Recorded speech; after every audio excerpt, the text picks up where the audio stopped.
Good morning, students. As a part of the video lessons for the Become 5th semester management process subject in the Unit 3, namely managerial styles, today we are continuing the yesterday's lesson or the last lesson. Earlier we started what is a managerial style, what is the need for the managerial style, and what actually the elements which depict a managerial style, and the various or the different styles which are prevailing in the management concept and being applied by the managers or the leaders or the superiors for managing or leading or supervising their organizations. Yesterday we have discussed about the autocratic style and the paternalistic style. Today we will go for the learning of the democratic style. Already, being a citizen of India, we know what is democracy. As per the definition of democracy, the administration and ruling of a country by the people, for the people, and of the people. The same is applied in the case of this particular managerial style or the leadership style. The democratic style, where the manager or the superior or the leader wants to manage the situation or control the situation by way of adopting the democratic style, gives full freedom to the employees or to the subordinates or the members of the group or the team. Here, the people are given full freedom. Instead, we can say that the followers or the subordinates are given a chance to open up, to have a debate or a discussion, and to provide the feedback to the manager or the leader from time to time by discussing on the issues which arise from time to time. Here, the leader or the manager, by way of discussion, by way of opening up and inviting the ideas based upon the ideologies and skills and abilities of the people who are being managed by that manager or the leader, will go for a synthesizing of all these and prepares a blend of it, and then finally takes the decision and goes for implementation. So here a more privilege is given for the subordinates or the team members or the people who are being led by the leader. While doing this, the manager will take much more care and will not hesitate to contact each and everybody whom he is going to manage or lead. In this case, the managers are having some empathetic listening as a practice of their managerial style. They give more sensitive way of observation of what being communicated by the employees or the subordinates. And the manager or the leader ensures a two-way communication and a healthy work culture and work environment, and there is a coordination and cooperation between and among the manager and the people who are being managed, or the leader and the person who is being led. Because of this, the problem of taking a wrong decision, the problem of putting forth pressure on the people to get the decision to be get implemented will be nullified. and the people will have an opportunity to amalgamate their ideologies, observations, skills and knowledges and ideas from time to time, and having an opportunity for a better participation every time while formulating a decision as well as implementing a decision. Here, the subordinates or the employees will feel responsibility as well as accountability also. They cannot escape from doing a wrong thing. So this happens to be a best way of managing the organization, which is suitable particularly to those organizations which have a huge infrastructure and huge arena of its operations, where there are n number of departments, where there are n number of employees or subordinates in various functional areas, and where the organizations have been in a gigantic organizational hierarchical structure. In such a organizations, this type of democratic style is more advisable. But there are also some loopholes. When more freedom is given, automatically the first problem is the timely decision making may not take place. By the time the decision has been taken, the validity of the decision may be foregone. Apart from that, here where the freedom is given to go for a democratic way of participation by the employees or the subordinates, may lead to confronting ideologies between and among the people and may lead to ego problems, and finally they enter into the dispute or a conflicting manner, and sometimes it will go for groupism also. So due to that, if more precautions have been taken, certainly the democratic style is one of the best styles, can be adaptable for managing the organization or managing the teams by the leaders. The next one is laissez-faire style. This style of working of managers is very quite different to that of the earlier three discussed styles: autocratic style, paternalistic style and democratic style. Laissez-faire style, actually the fair means the area where the people will assemble, but having high individuality, having own individual decision making possibilities.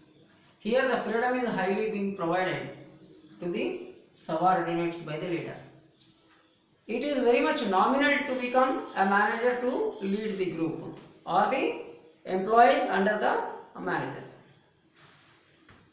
Here the manager is a free bird most of the times. Most of the times the manager is a free bird.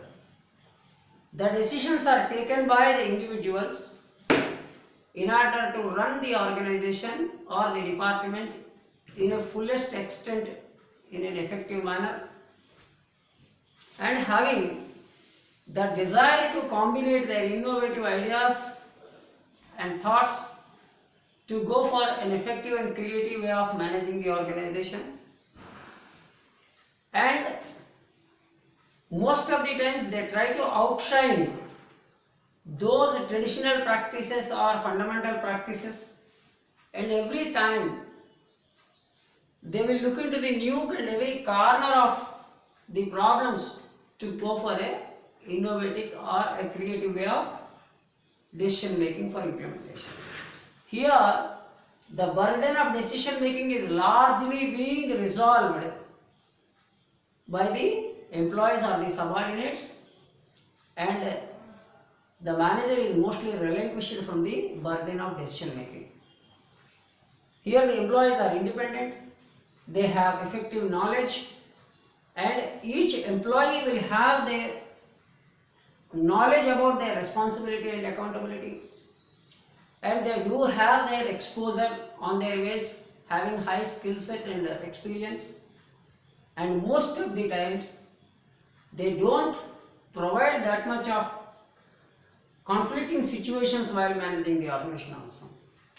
Here almost every employee feels himself or herself as a cog in the mechanism of management.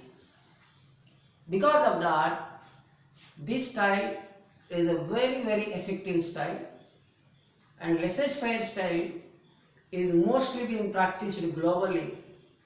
And because of that, today as we are seeing, the competent people who have joined the organization as a common employee became the CEO of the organization. Because of what? Because of their recognition, because of their teamwork, because of their coordination, because of their innovative way of thinking, and because of providing the mesmerizing results on the part of the organizations, and because of tackling the situations in a critical period with a astonished decisions and bails out the organization in the case of huge difficulties. So that's why the laissez-faire style is an opportunity for all the subordinates to make themselves to project and come before and to prove their efficiency levels and skill sets from time to time and create the organizations in a dynamic manner from situation to situation. So this laissez-faire style is mostly an astonishing style on the part of the managerial styles, and is a very good style on the part of managing the organizations. And here the problem of ego is very, very rare to arise, and the people will have a proper coordination, cooperation, and combined efforts will take place, and this is a very best way of managing the organization. The next one is the management by walking around. Yeah, here if you observe the word, here the managers will go on walk around the entire organization. Managers are not confined to their cabins or their chairs. Managers never feel themselves that they are managers. They put themselves in the shoes of the employees or the subordinates. And they also feel that they are also one of the members of the teams or the subordinates with whom they are supposed to get the things done. So the managers will never sit, and most of the occasions managers go on surrounding, walking around all the departments and functionary areas or their own functionary area, who knows about the pros and cons and the work culture and knows about the problems of the employees in real time situation or the subordinates in real time situation, tries to elevate the standards of operations, provides to enhance and enrich the work culture of the department of the organization, as well as here the managers, by way of their experience and exposure, supervise, direct, and properly communicate from time to time by taking a part actively throughout the period of managing the organization. So here the sitting boss is no more found, and the manager is found everywhere, and in every area, in every aspect of managing the organizational works and work culture as well as activities from time to time. Maybe it is planning, maybe it is organizing, in every manner. Manager functions all those functional requirements by way of participating actively and enthusiastically along with the subordinates, but not sitting isolatedly and showing the bosses. So this is one way of, an effective way of arranging or managing the organization, and this is also being highly prized across the globe today. And now managers are no more managers, and managers are almost a part and parcel of each and every occasion. The human relations, the coordination, the cooperation, and the social values all being imbibed into this nature of management by working around or walking around. So that's why this is a very, very prominent at present times, management by walking around. Okay, this is all what we have completed, the 5 categories of the managerial styles. Now we will go for one theory as a part of your syllabus.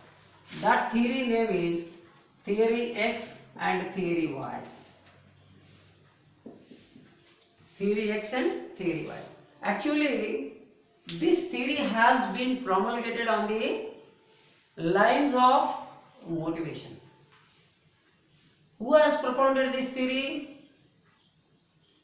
Who has propounded this theory? This theory is being propounded by MacGregor.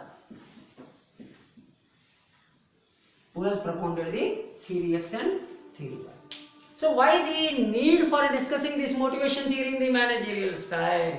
This is the fundamental questions to be raised here. What is the link between this motivation theory and the managerial style?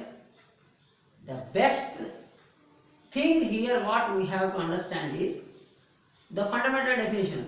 Management is an art of getting things done through others. Others means who are? The subordinates or the employees. The employees are whom? They are also human beings.